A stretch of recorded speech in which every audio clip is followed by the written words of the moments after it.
Hello everyone, welcome to the Daily Sip. My name is Oliver and my mission is to bring you closer to organic Japanese green tea, and today's session is about why Genmaicha is actually a great tea for the winter time. So today we're gonna just brew Genmaicha. I already did a video on Genmaicha and I presented you the tea itself. So the aim of this tea of the Daily Sip of today is not to promote the tea and explain you the tea, but to go a little bit deeper why actually Genmaicha is a good wintertime tea and why I do like Genmaicha.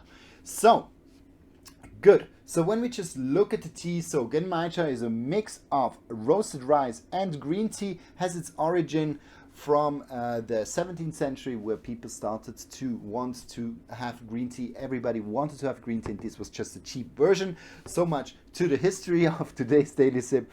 But what is especially good for this or about this green tea is that it actually has a small warming effect on your body, and that's why in wintertime people tend to always shift a little bit in the region of bancha or even Genmaicha or even also hojicha. Hojicha will come soon, so we will talk about this very soon too.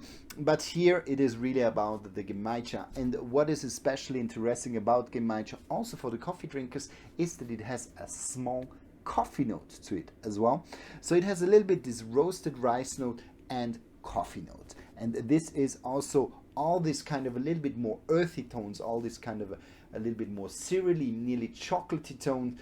All these tones, they are just very good for wintertime, and they give you a little bit of this soothing, like a relaxing effect, and it is just perfect in the wintertime where you might need a little bit more of flavor, a little bit of a stronger flavor, which is just in the season a typical note I'm personally going for. So that's why in summertime I rarely drink Genmaicha, but as soon as the autumn is here, as soon as the winter comes, I really want to have a little bit this warming, soothing effect of the Genmaicha. So when it is colder, I will go for the Genmaicha.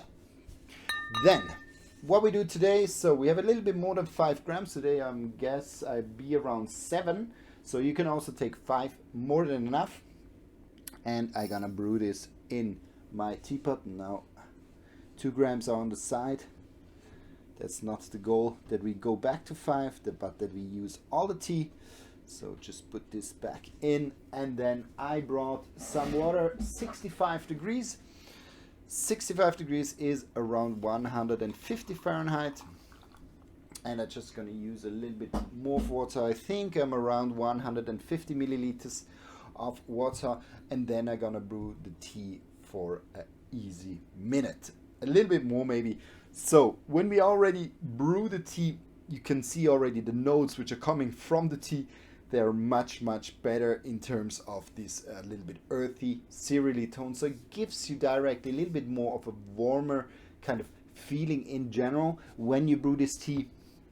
And especially the good mix of 50% rice or roasted rice. Sometimes the rice is even puffed, because in the roasting sometimes it can happen that you have puffed rice, so really open, and they really look like popcorn. So you can have either just roasted rice like this one here, or you can also have roasted rice with some puffed rice corns, and this finally then makes the Genmaicha, which has a little bit of popcorn style of rice or puffed rice inside.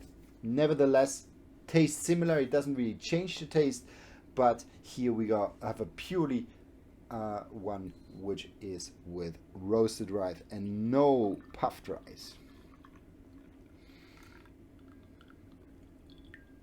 So what will happen when you brew? So it really depends also on the tea you use, but when you brew it, it's normal to have a little bit of a kind of a browner or a little bit darker golden color of this tea. Here we can see it clearly. So we have a strong green, which is a beautiful shaded sencha with what this Genmaicha is made with. And here we can clearly see that the color is a little bit darker. It's a little bit darker gold. This is driven or pushed a little bit through the puffed rice. And just when I already put my nose in, it is really around this beautiful kind of cereally.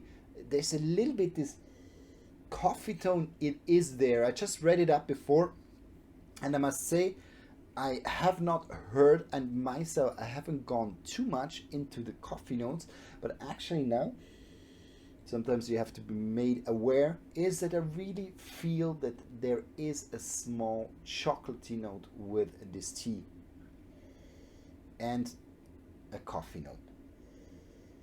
Yeah, it's actually, it feels a little bit, I don't know if you ever had, I grew up in the 90s, so my mother, she had this huge mill with the coffee beans, and then it milled, and then you could just you for your filter machine, you could just put the coffee out. And when I opened this and I stuck my nose in, because I liked actually the flavor, it reminds me of this exactly when I open it.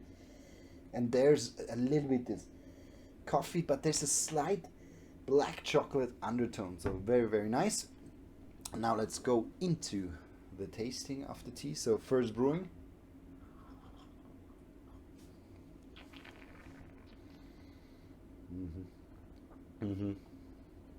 Here you have much more of this wooden, you have much more of a cereally, but there's a nice chocolatey and coffee undertone with this tea, which I like very, very much. So thanks a lot for writing the articles on the internet. I'm very happy to have gotten now also this additional layer of this coffee layer.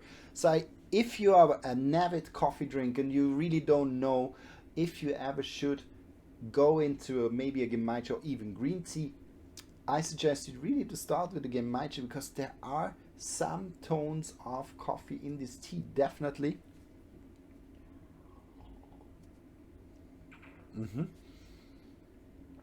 Especially when I take it in my mouth, it develops so strongly. It's like there's a real, like a coffee layer to this tea. I'm really amazed by this.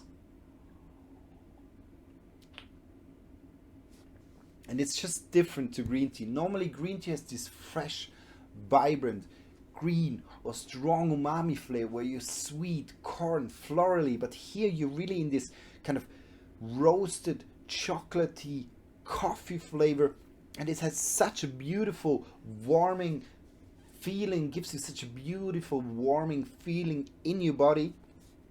I must say, it's just for a wintertime tea, it just takes away a little bit this vibrancy of the green, but it adds this kind of deep, dark, chocolatey coffee layer to it, which just make it very soothing, very sweet, kind of sweet, mellow, but not sweet in the way of umami, of a savory kind of flowery, fruity flavor profile, but more kind of a sweet, a little bit chocolatey, full-bodied, roasted flavor. This is what I actually experiencing now with the Genmaicha. Oh,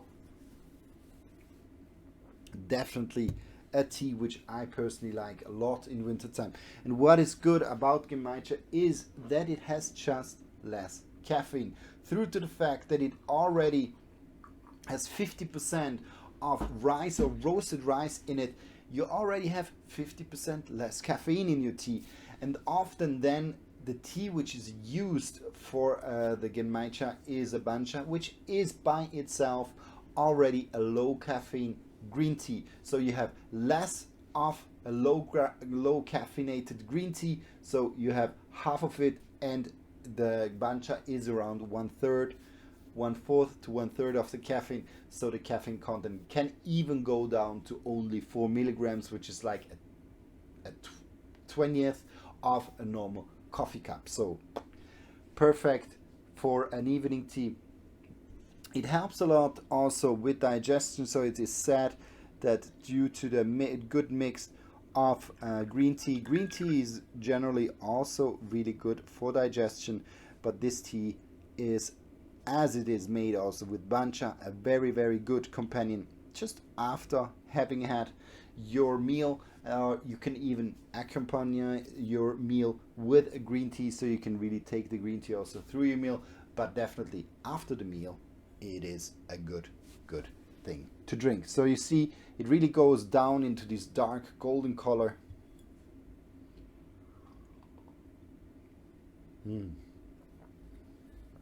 It's nice, this roasted rice and really this kind of coffee layer. Now I have it full in my mind, but it is really true. It has a very nice coffee layer. Still have some dark, even kind of roasted, kind of dark black chocolate with a roasted almond on it. This is what I have from this tea, and really this coffee layer, which is really, really nice. So definitely a great tea for the evening.